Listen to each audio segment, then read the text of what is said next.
তো আমার কাছে আছে লেজ, কুরকুরে, আঙ্কেল চিপস, বিঙ্গো, তো এরকম আরো বিভিন্ন প্যাকেজাত স্ন্যাক্স খাবার। তো আজকে আমি এই সবগুলো খাবার একসঙ্গে মিশিয়ে মিক্সারে মিক্স করবো আর খেয়ে দেখবো যে কিরকম লাগে। First packet Lay's, uncle chips, Kurkure, tomato crazy, বাপি।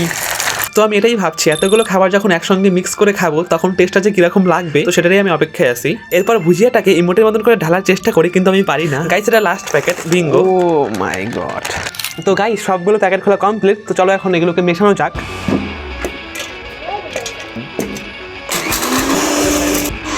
গাইস চলো, মিক্স করা হয়ে গিয়েছে। ও গাইস, সেন্টটা একটু আলাদা টাইপেরই। তো গাইস, খাবার পুরোপুরি রেডি হয়ে গিয়েছে। তো চলো এখন র্যান্ডম লোকে খাওয়ানো যাক। তো তারা তোর জন্য আমি স্পেশাল খাবার বানিয়ে নিয়ে আসছি। তো এটা খেয়ে 10-এর মধ্যে রেটিং দিবি কত? ওকে নে,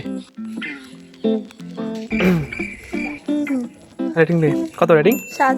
নে ভাই, তুই খেয়ে বল এবার। তুই এটা আমাকে কি খালি? Oh no guys, subscribe!